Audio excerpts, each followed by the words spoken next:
Hello, good morning. Welcome to another episode of the DunnWisdom Morning Show. My name is Melissa P. Dunn. I am the host of this show. I'm also the CEO of MD Marketing Network. I am a marketing expert and, of course, a success coach. So today, I am going to give you some success tips, like I do practically every Wednesday, right? Except today is going to be a little bit different. I'm actually going to share with you lessons learned from my Jamaican grandmothers.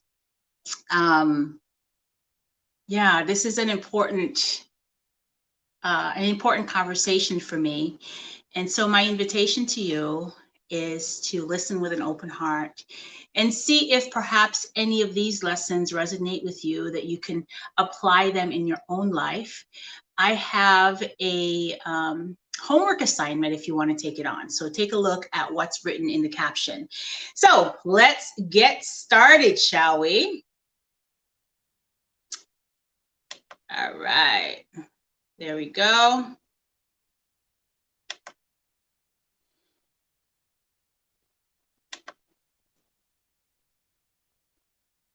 Perfect. All right. So it's Women's History Month, you guys. And I really believe that it's important for us to acknowledge those who came before us, particularly those who are our ancestors, right? Their prayers, their hopes, their dreams, their struggles, their sacrifices have all paved the way for the life that we are enjoying right now. Right? Just as our prayers, sacrifices, and dreams are paving the way for future generations. So today I am choosing to honor two women who have been very instrumental for me, very impactful. They've shaped me into the woman that I am today.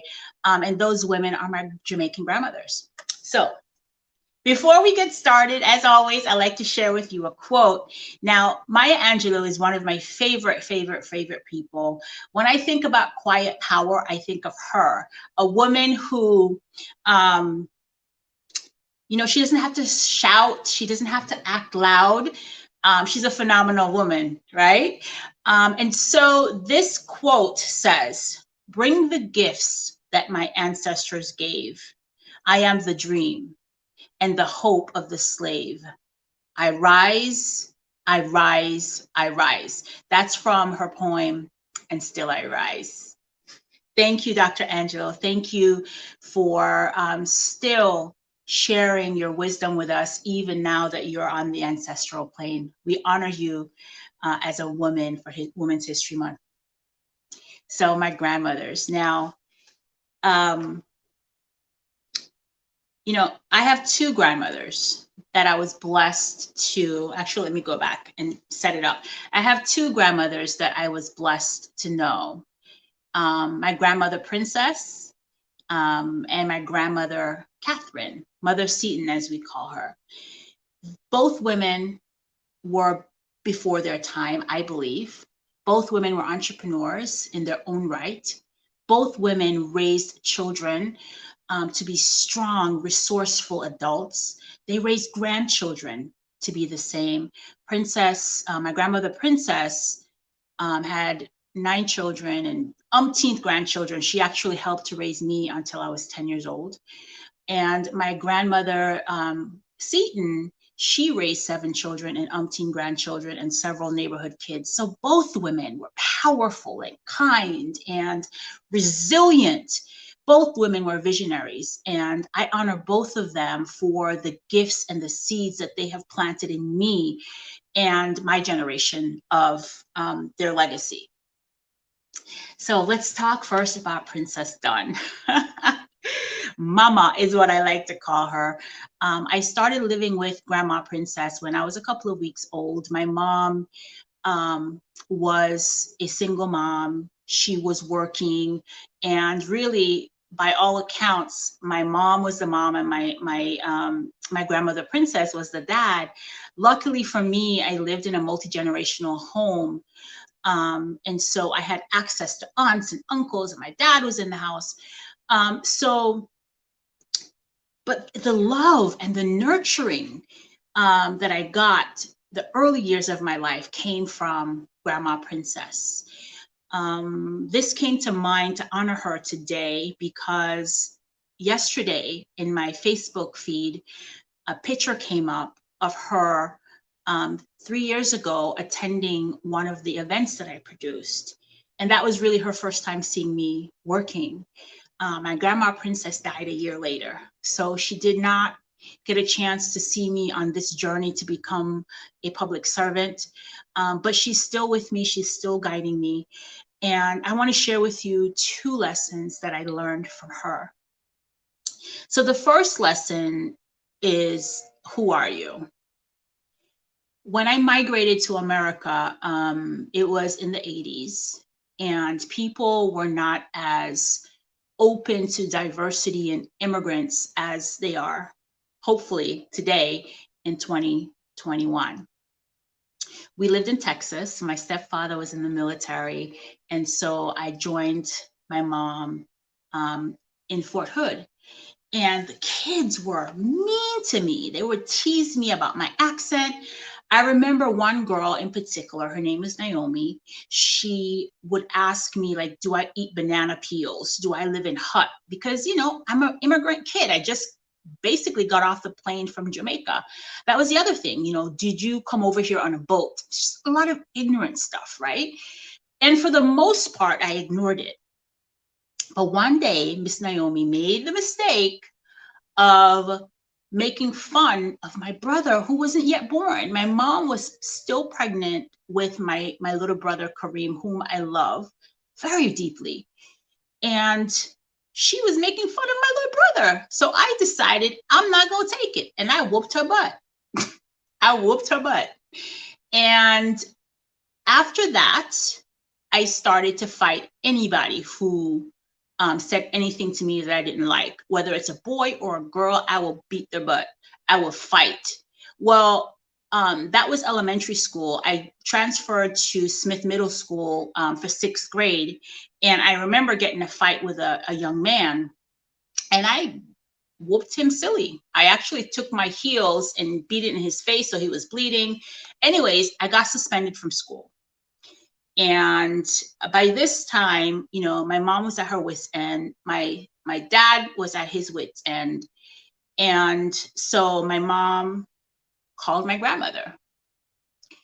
And back then, making an international phone call is not as easy or as affordable as it is now. So for your mom to pick up the phone and call all the way in Jamaica, yeah, that means the ass whooping, excuse me, that means the butt whooping is not working, and she needs to really call in serious reinforcement. So she called and spoke to my grandmother, and they spoke for a while. And then my grandmother asked my mom to put me on the phone. I was in 6th grade, right? So it must have been like 11, maybe going on 12. I've been in America for less than a year. So I get on the phone with my grandmother,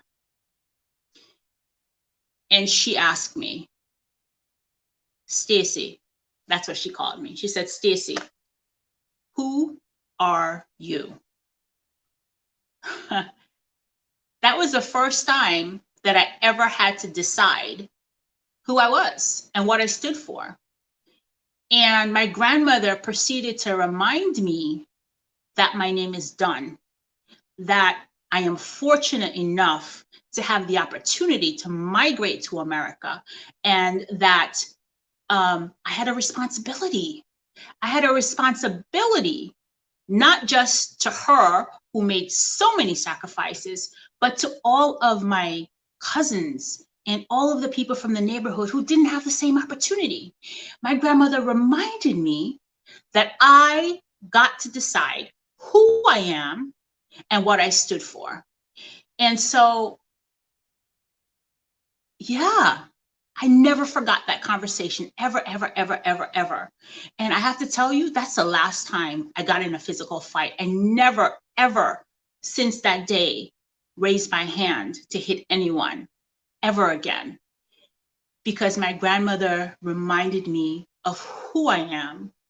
And she reminded me that I have a responsibility to grab hold of the opportunity that's being provided for me to go to America, that's being provided to me for me to go to school, for me, that's being provided for me to go to college and make something of my life.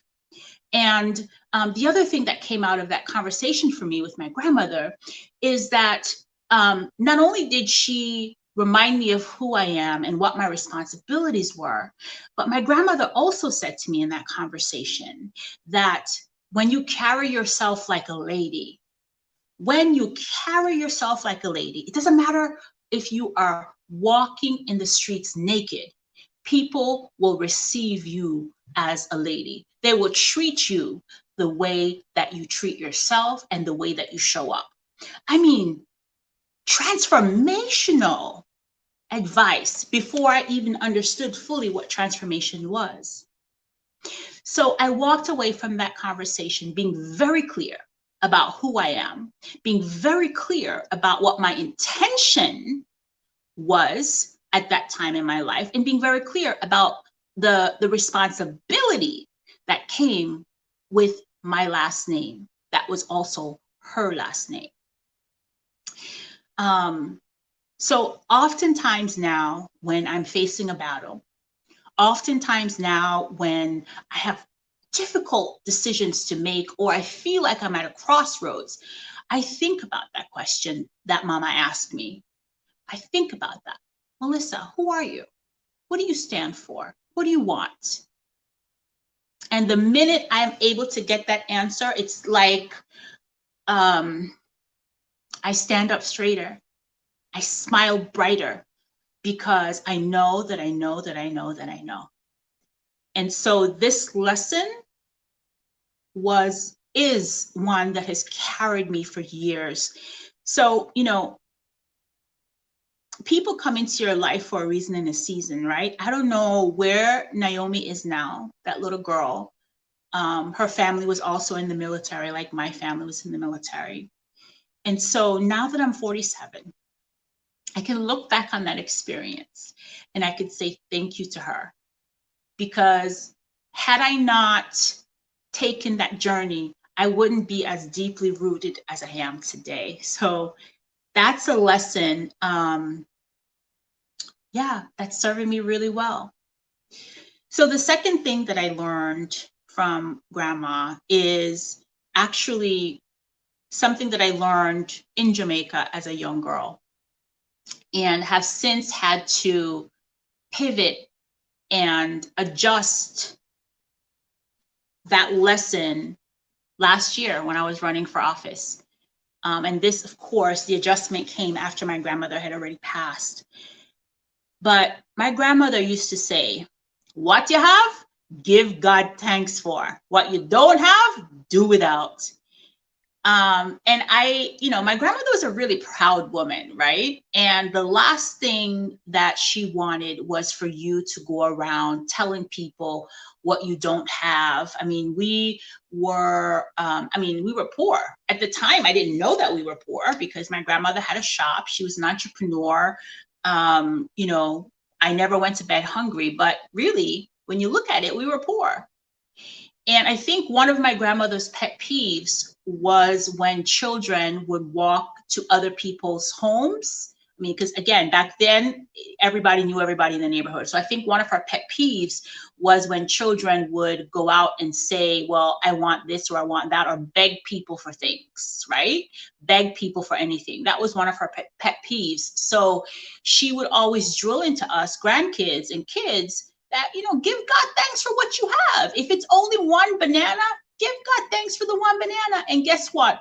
All 13 of us is going to eat from that one banana, and we will give God thanks for it.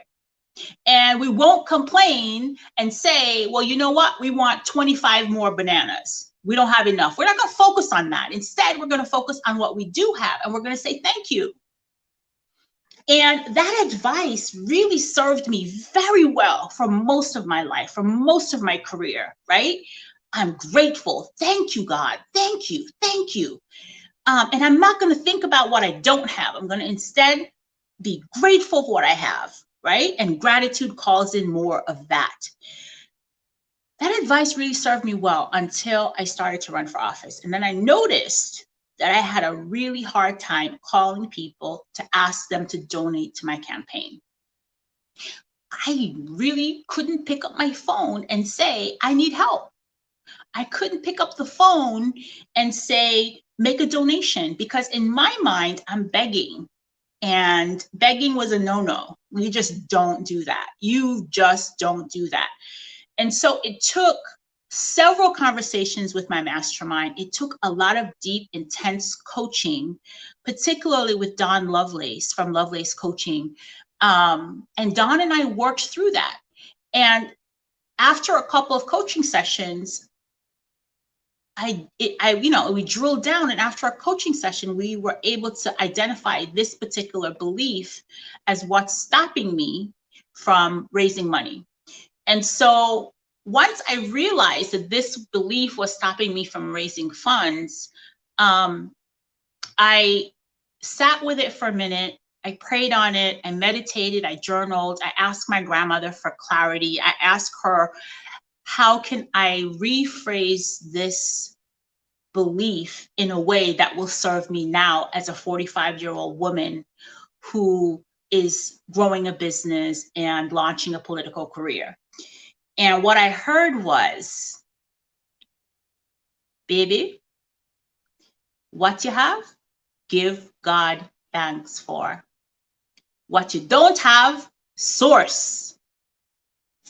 I'm getting goosebumps just thinking about it right now, but that's what came to me after my prayer meditation session. What you have, give God thanks for. What you don't have, source.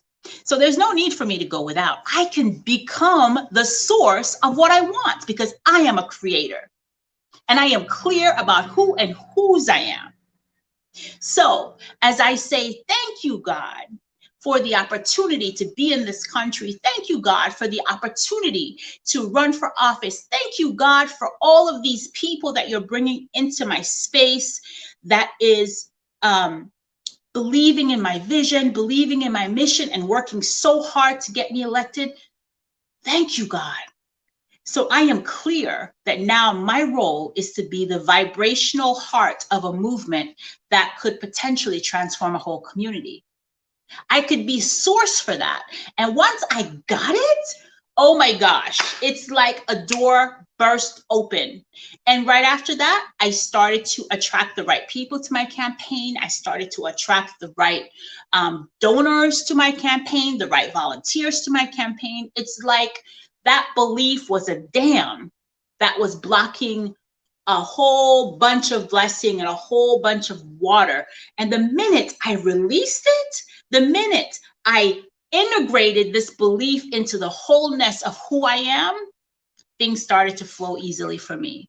So this lesson from my grandmother, the lesson about gratitude, the lesson about clarity of who and whose you are, the lesson about being source, that last lesson actually came to me after she passed away. And I'm grateful because, listen, these lessons are serving me so powerfully. I'm so, so grateful. So those are just two of a number of lessons that I learned from my grandma Princess. Now, my grandma Catherine, listen, this picture of my grandmother, my mom just sent it to me this morning. I called her and asked her to WhatsApp me a photo of my grandmother. And I've never seen this photo before. Today is actually the first time I'm sharing it. And when I look at it, I realize that, first of all, my grandmother was hot when she was younger, right? She was completely beautiful. Second of all, she looks a lot like my mom, and she looks a lot like me, like the way that I'm looking now. I didn't know that before because I never saw her as a young girl. You know, my memories of Mother Seton, as we call her, is she was always a hard worker. I mean, always a hard worker. I mentioned to you that both of my grandmothers were entrepreneurs in her own right. Well, Mother Seton, she worked outside of a primary school, and she would sell like guineps and snacks. So when the kids came out of school and they wanted to buy snacks, they would buy it from her, right? And she did a whole bunch of different little things to make up the money. My grandfather, Seton, went to England. In the 40s, there was a time, I don't know if it's the 40s or not, don't quote me. I think it's the 40s. I got to check with my mom on the year. But there was a time when a lot of Jamaican immigrants went to England to work. And my grandfather actually left and went to England to work. And he was gone, if my memory serves me correctly, he was gone for a number of years. And my grandmother was at home with 7 kids. And so she needed to figure out, well, hey, how is she going to raise those kids? My grandfather worked, he sent money home, but at the end of the day, she had to keep her family together because her man was abroad creating a better future, right? And she was home. And I experienced my grandmother as not only being strong and deeply rooted, but I also experienced her as being a very loyal woman, as being a very tenacious woman, as being a very resilient woman. I remember one time in particular, I used to go to a school in Jamaica called Jago Prep, and we used to have festival time. And I remember festival time is where it's like you bring in harvest, you bring in bounty from the earth to school, and we would do a little market to make money, right? Almost like a farmer's market today. So I was living with Grandma Princess, and I would go to Mother Seton's house. This time my grandfather was back from England, and they had like a whole bunch. For me, it felt like going from a rural and going into a rural environment, right? Because the Setons had a lot of mango trees and a bunch of produce and a bunch of land. And so I remember my grandmother and my grandfather would pick like mangoes and guineps and all kinds of produce, and they will give it to me for me to take to school for a festival day. Well, one of the snacks that I love is called drops, which is like coconut chopped up and cooked. And I remember Grandma Seton getting the coconut that my grandfather picked himself from our tree, cutting it up, and then she put a pot outside with coal, and she made drops for me and put it to dry on banana leaves. That was the first time I learned how to make that, right? And to this day, that's one of my most favorite Jamaican desserts, drops.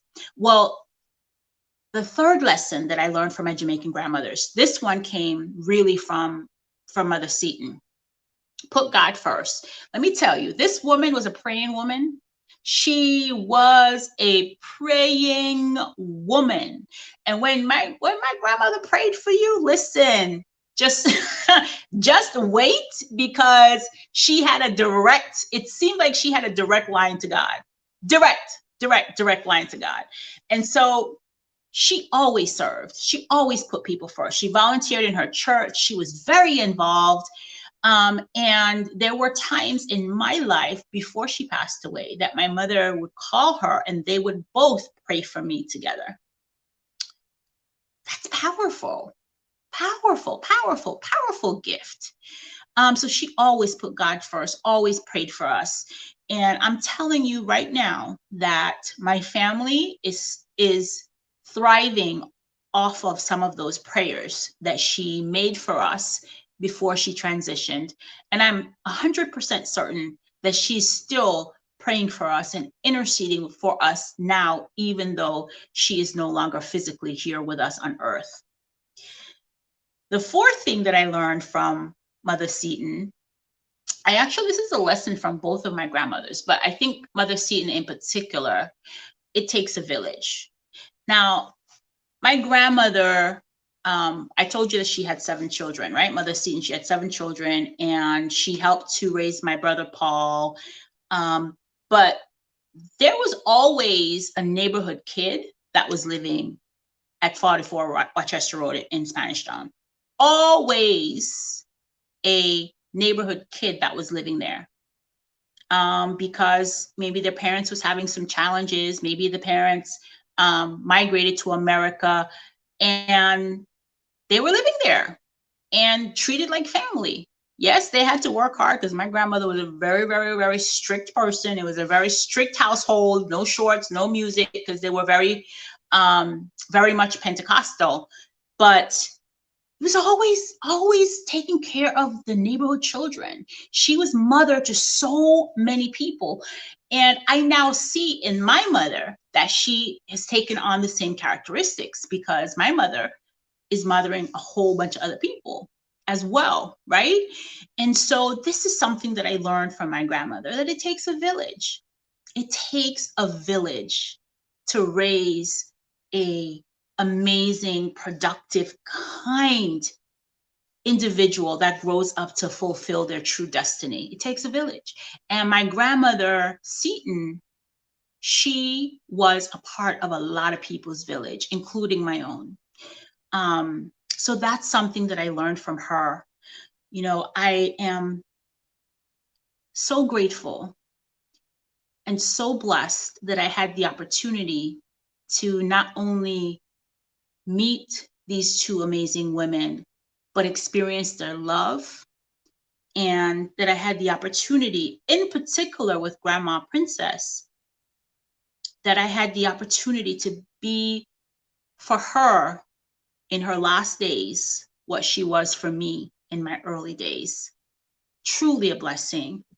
And I'm very grateful. If this show resonated with you, please like, follow, subscribe, or share, right? We want to grow our following. And so that is what I learned from my Jamaican grandmothers. So, wow, I see that there's a lot of conversation happening here. All right, let's say good morning. Hey, Miss Joy, good morning to you. See, I'm honoring grandmas. Good morning, Mommy. And then Miss Joy says, Grandma said, you decide who you are and what you stand for. That is so true, Miss Joy. Thank you, ma'am. Thank you. Focus on what you have and be thankful. You know, this story right here, Miss Joy, when you know, I realized that I was being stuck because of how I was holding the meaning that I was giving to my memory of what my grandmother said. And I prayed and I asked for help, and her voice came to me very, very clearly. So she's still guiding me even from heaven. And I'm so grateful for that. I have an assignment for you guys. I have a homework assignment if you want to take it on. I encourage you to do what I did, which is I found a comfortable place to sit, put on my favorite scented candle. Let me see if I can show you what I have. This is my favorite scented candle. It's called True Love. I mean, you'll have your own. And I sat in my meditation chair, took out my journal, and I connected with my grandmother, my ancestors, thinking about them. And then I started to write. I reflected on the lessons that they taught me. And sometimes still when I feel stuck about something, I will go and I will pray and I will ask for guidance. And I'm always able to access it. So just know that you can access that same information as well. And so I encourage you to do the homework assignment that's in the caption. And then, you know, post and let us know how it goes for you. Thank you so much for joining us. I actually feel amazing. I'm really grateful that I had the opportunity to share this memory with you and to share my lessons with you. You are blessed. Thank you, Mommy. I appreciate it very much. All right, everybody, be well. Remember, be kind and loving to yourself today. And if there's a woman in your life that you love, reach out to her and tell her why. Be well.